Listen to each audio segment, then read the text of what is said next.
चोपड़ा में धमाका लेके आ रहे हैं कर्मस्टर बैंड, न्यू लुक के साथ, न्यू अपडेट के साथ, और थोड़े बहुत मेंबर भी आने वाले हैं।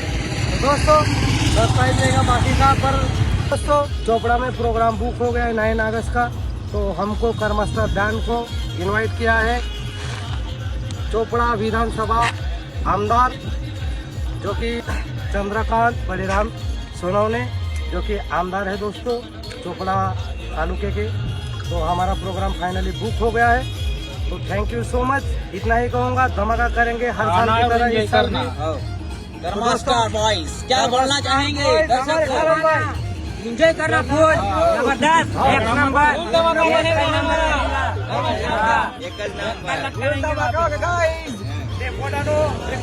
के साथ आएंगे આવતું ધમાકુ કરો કર્મસ્ટર બેન્ડ નવીન ધમાકુ देखने जोड़े फुल एंजॉय फुल टीम। तो दोस्तों जय आदिवासी जय जोहार।